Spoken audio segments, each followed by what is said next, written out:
So this is the ad. Humanitics, Professor Michael Mann, Clarity on Climate, Beyond Net Zero, Melbourne. Date and time, Saturday 3rd of June, 7 p.m. to 10 p.m.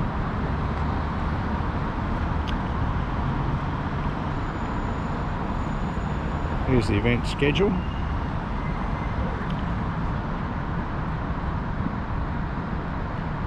Turned out nobody was there. Bill Thompson for Climate Change Watch at Melbourne. I came down to Melbourne Convention Centre tonight to because I'd seen that Michael Mann was going to be the headliner at an event tonight, and I've waited around for an hour or two to see if I might encounter Michael at the convention centre, and I haven't seen any sign of him. And I went to the admin desk to make some inquiries about it, and there were 4 or 5 other people already there who said that they had purchased tickets for the event tonight online, and they haven't received any notification that it wasn't going ahead. But there's nobody here, including Michael Mann.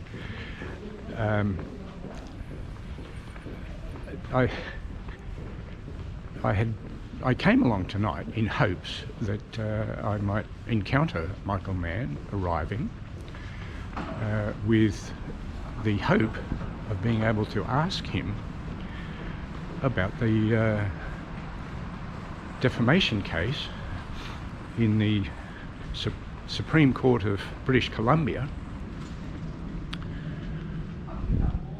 in which Michael Mann sued a Canadian professor, Timothy Ball, for defamation.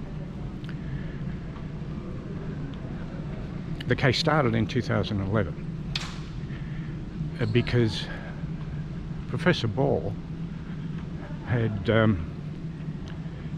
been in, I believe, in some discussion over a period of time, some interchanges with Michael Mann about the extent of climate change and whether human activity was entirely responsible.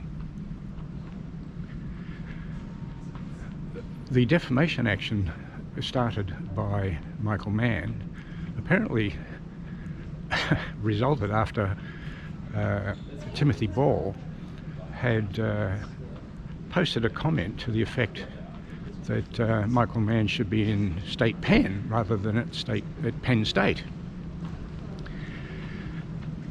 The case dragged on for 8 years. And finally, I think it was in August of 2019,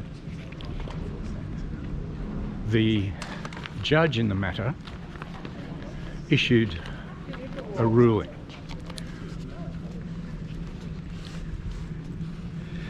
Michael Mann and Tim Ball before the Honourable Mr. Justice Ghiashi.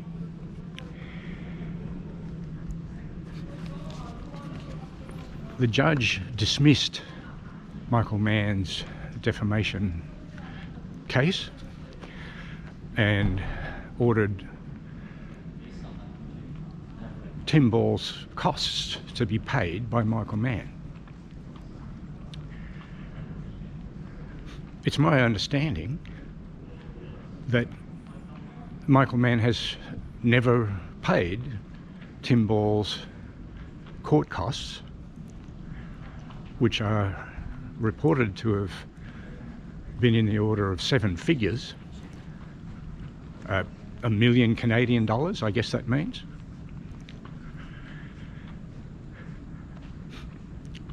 Michael Mann, about 10 years ago, also sued the number of publications and columnist Mark Stein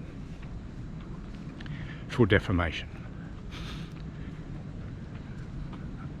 the case against Mark Stein has been dragging on through a court in Washington, DC. Mark Stein is very critical of Michael Mann and the carriage of the defamation proceedings against him by Michael Mann and his legal team.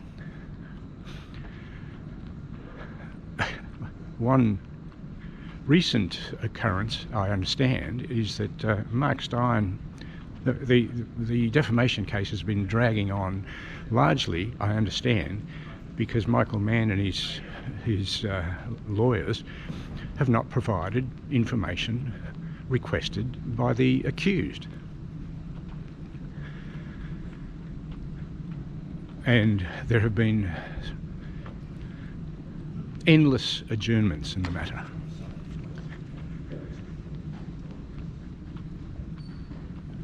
Mark Stein, late last year I believe it was, or perhaps earlier this year, suffered a couple of heart attacks and was in hospital in France for several weeks. While he was in hospital, I understand that Mann's legal team sought to have an urgent hearing in the Washington DC court in relation to the matter. Mark Stein said, I'm laid up in hospital after a heart attack, 2 heart attacks. Why does he want to do this now? And I understand that the relevant judge agreed to adjourn the matter to a later date. But this may be another example of Michael Mann instituting legal proceedings for defamation, not providing the information requested in relation to the matter through the courts, dragging proceedings out for years, and eventually when a decision goes against him, Michael Mann simply doesn't pay the costs that were awarded against him. All will be revealed. Bill Thompson for Michael Mann Watch in Melbourne.